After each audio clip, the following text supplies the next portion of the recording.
അസ്സലാമു എല്ലാവർക്കും എൻ്റെ നമസ്കാരം. പുതിയൊരു വീഡിയോയിലേക്ക് എല്ലാവർക്കും സ്വാഗതം. ഇന്ന് ഞാൻ പനീർ പക്കോട റെസിപ്പിയാണ് നിങ്ങൾക്കത് വേണ്ടി തയ്യാറാക്കുന്നത്. അതും ഒരു നോർത്ത് ഇന്ത്യൻ രുചിയിൽ. മുമ്പ് ഞാൻ പനീർ പക്കോട ചെയ്തപ്പോൾ അതിൽ ചിക്പി ഫ്ലോർ അഥവാ കാബൂളി കടലപ്പൊടി ഉപയോഗിച്ചിരുന്നു.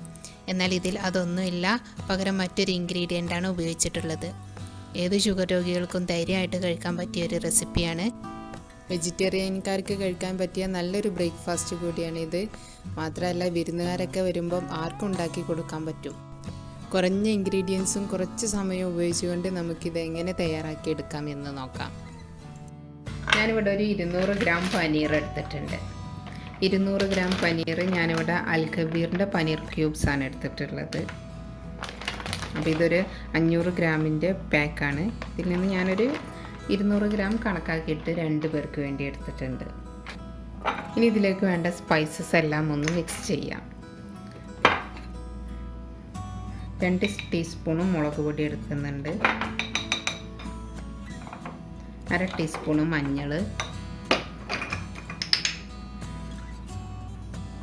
ഒരു 1/4 ടീസ്പൂണ് ഗരം മസാലപ്പൊടി,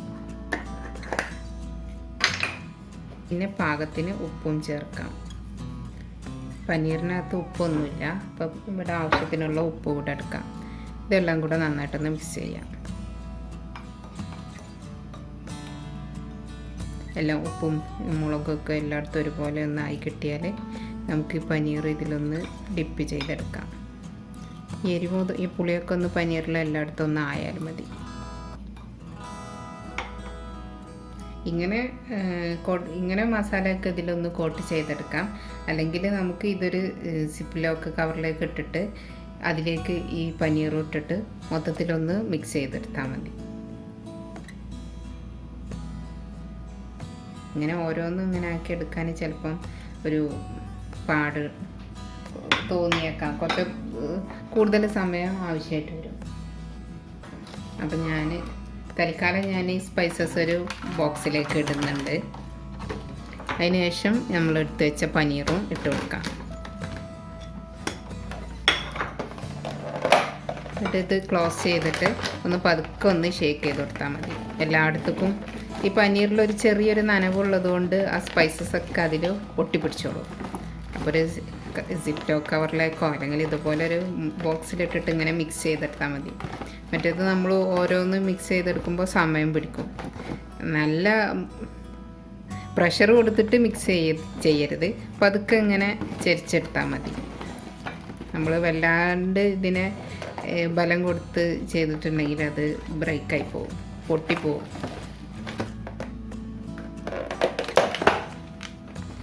കണ്ടില്ലേ? ഇപ്പോൾ എല്ലായിടത്തും മിക്സായി കിട്ടിയിട്ടുണ്ട്.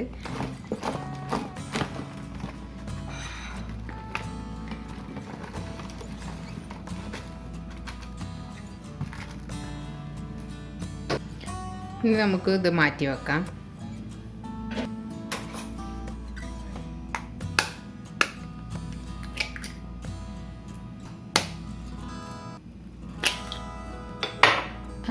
എരിവിന് വേണ്ടിയിട്ട് 1 ടീസ്പൂൺ മുളക് പൊടി ചേർക്കുന്നുണ്ട്. ഞാൻ കുറച്ച് സ്പൈസി ആയിട്ടാണ് ഉണ്ടാക്കുന്നത്. നിങ്ങൾക്ക് എരിവ് വേണമെങ്കിൽ കുറക്കാം കേട്ടോ. പനീർ ക്യൂബിലും നമ്മൾ എരിവ് ഇട്ടിട്ടുണ്ട്.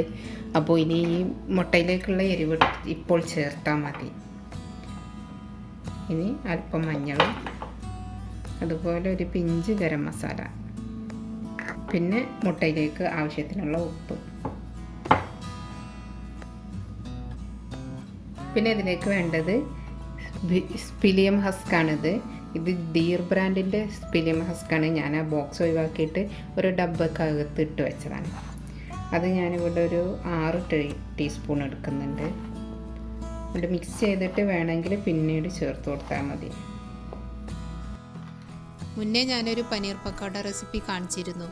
അതിൽ കാബൂളി കടല അഥവാ ചിക്പി ഫ്ലോറാണ് ഉപയോഗിച്ചത്. അപ്പോൾ ഇനി മുതൽ അതിൻ്റെ ആവശ്യമില്ല, സ്പിലിയം ഹസ്ക് ഉപയോഗിച്ചാൽ മതി.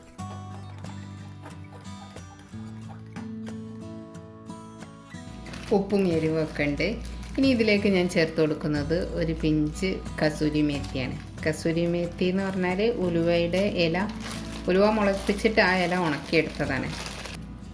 ഇത് നമുക്ക് വീട്ടിൽ തന്നെ ഉലുവ മുളപ്പിച്ചിട്ട് ആ ഇല ഉണക്കിയെടുത്താൽ മതി.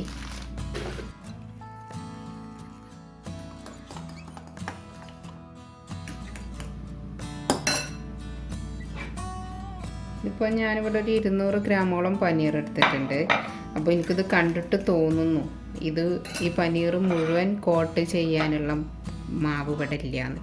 അപ്പോൾ ഞാൻ ഒരു മുട്ട കൂടി പൊട്ടിച്ചൊഴിക്കുന്നുണ്ട്. പിന്നെ എൻ്റെ കയ്യിലുള്ള മുട്ട ചെറുതാണ്. ഈ കസൂരി മേത്തി ചേർത്തത് കൊണ്ട് പനീർ പക്കാടക്ക് നല്ലൊരു നോർത്ത് ഇന്ത്യൻ ടേസ്റ്റ് ഉണ്ടാകും. അപ്പോൾ മാവൊക്കെ ഒരു പാകം തിക്നെസ് ആയിട്ടുണ്ട്. ഇനി ഞാൻ ഈ പനീർ ക്യൂബ് ഇതിലേക്ക് ഇടുകയാണ്.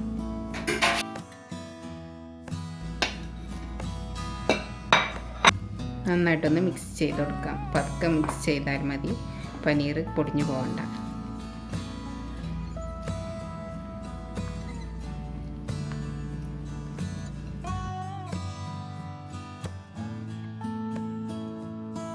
ഇനി നമുക്കിത് ഫ്രൈ ചെയ്തെടുക്കാം. ഇവിടെ ഞാൻ വെളിച്ചെണ്ണയിലാണ് ഇത് പൊരിച്ചെടുക്കുന്നത്.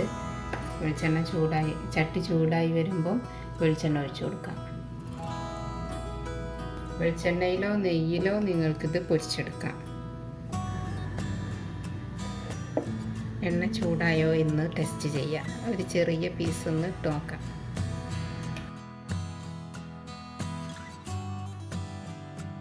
ഇപ്പം നമ്മൾ ഒഴിച്ച എണ്ണ ചൂടായി വരുന്നുണ്ട്. അപ്പോൾ ഓരോ പനീർ ഇതിൽ നിന്ന് സ്പൂൺ കൊണ്ട് കോരി എണ്ണയിലേക്ക് ഇടാം. കോരിടുമ്പോഴൊക്കെ അടുത്തുള്ള പനീർ മുറിയാതെ പതുക്കെ എടുത്തിടണം.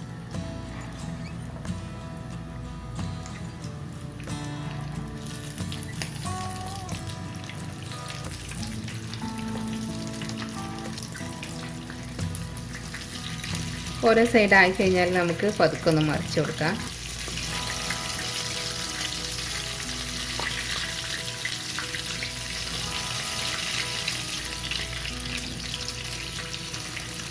തീ കുറച്ച് വെച്ച് കൊടുക്കാം.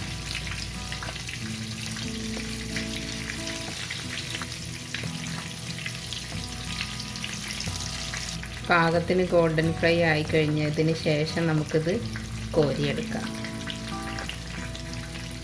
ആദ്യം എണ്ണ ചൂടാവാൻ ടെസ്റ്റ് ചെയ്തത് റെഡി ആയിട്ടുണ്ട്. അപ്പോൾ ഞാനത് കോരിയെടുക്കുകയാണ്.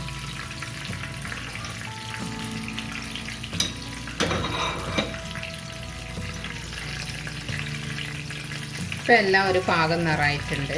ഇനി ഇത് കോരിയെടുക്കാം.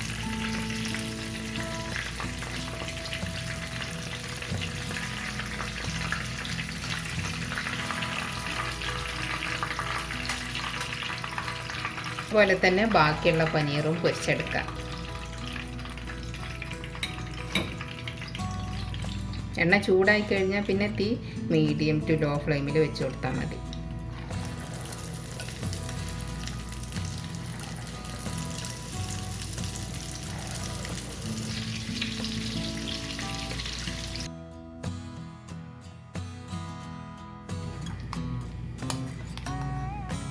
ലാസ്റ്റ് ആയപ്പം ഒന്ന് മിക്സ് ചെയ്ത് കൊടുത്തിട്ട് ഓരോന്നെടുക്കാം.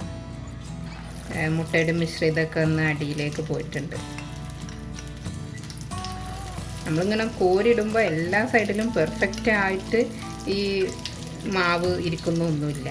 പക്ഷേ പൊരിച്ചെടുത്ത് കഴിഞ്ഞാൽ നല്ലൊരു പെർഫെക്ഷൻ ഉണ്ട്. നമ്മൾ ഇട്ട് കൊടുക്കുമ്പോൾ വിചാരിക്കും ഒരു സൈഡിൽ മാവില്ല എന്ന്. പക്ഷെ പൊരിച്ച് വരുമ്പോൾ നല്ല ഭംഗിയായിട്ട് കിട്ടുന്നുണ്ട്. അപ്പോൾ നമ്മുടെ പനീർ പക്കോട ഇവിടെ റെഡി ആയിട്ടുണ്ട്. ഇതിലേക്ക് ഞാൻ നമ്മുടെ പനീർ പക്കോട ഇവിടെ റെഡി ആയിട്ടുണ്ട്. ഇതിലേക്ക് ഞാൻ പുതിനയില ചട്നിയാണ് ഉണ്ടാക്കിയത്. പുതിനയിലയും മല്ലിയിലയും വെളുത്തുള്ളിയും ജീരകമൊക്കെ ചേർത്തിട്ടൊരു ചട്നിയാണ്. ഇതിലേക്ക് തൈര് കൂടി മിക്സ് ചെയ്യുമ്പോൾ ഒന്നും കൂടി ടേസ്റ്റാണ്. ഒരു നോർത്ത് ഇന്ത്യൻ വിഭവം ആയതുകൊണ്ടാണ് പുതിന ചട്നി എടുത്തത്. ഇത് മുറിച്ച് കഴിഞ്ഞപ്പോൾ ഒക്കെ മാവൊക്കെ നല്ല പെർഫെക്റ്റാണ്. നമ്മൾ മറ്റെന്തെങ്കിലും മാവിൽ മുക്കി പൊരിച്ചതുപോലെ തന്നെ ഉണ്ട്. ഇത് കഴിച്ചപ്പോൾ നല്ല രുചിയുണ്ട്. ഈ പനീറും മേത്തി ലീവ്സും പുതിനയിലയും എല്ലാം കൂടി ചേർന്നപ്പോൾ നല്ല രുചിയാണ്. ഇതിൽ ചട്നി നിർബന്ധമൊന്നുമില്ല. ഇതൊറ്റക്ക് കഴിക്കുമ്പോഴും മേത്തി ലീവ്സിൻ്റെ നല്ല രുചിയിൽ നമുക്കിത് കഴിക്കാം. എല്ലാവർക്കും ഇഷ്ടമാകും.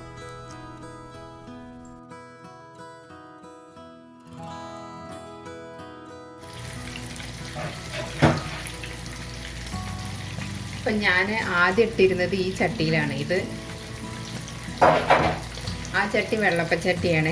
പക്ഷേ മൂന്നാമത്തെ പ്രാവശ്യം ഇട്ടപ്പോൾ നമ്മുടെ മുട്ട നന്നായിട്ടുള്ളതുകൊണ്ട് അതുകൊണ്ട് അതാകെ പതഞ്ഞ് പൊന്തി വന്ന് എണ്ണ താഴേക്ക് ഒലിച്ചു പോയി.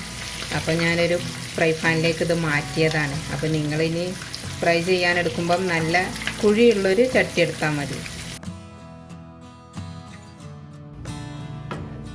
കണ്ടില്ലേ, ഞാൻ ആദ്യം വെച്ച ചട്ടിയിൽ നിന്ന് എണ്ണ തിളച്ച് ഒഴുകി പോയതാണ് പുറത്തേക്ക്. അപ്പോൾ എനിക്ക് പറ്റിയതുപോലെ ഒരബദ്ധം നിങ്ങൾക്ക് കൂടി പറ്റണ്ട എന്ന് കരുതിയിട്ടാണ് ഞാൻ ഈ കാര്യം കൂടി ഇവിടെ സൂചിപ്പിച്ചത്. വലിയ പാത്രം, കുഴിയുള്ള പാത്രത്തിൽ മാത്രം നിങ്ങൾ ഫ്രൈ ചെയ്യാനായിട്ട് എടുക്കുക. ഇനി ലാസ്റ്റ് വന്നപ്പം മുട്ടയുടെ മുട്ട മാത്രം ഉള്ളത് എണ്ണയിലേക്ക് കൂടുതലായി പോയിട്ടായിരിക്കാം ഇങ്ങനെ തിളച്ച് പൊന്തിപ്പോയത്.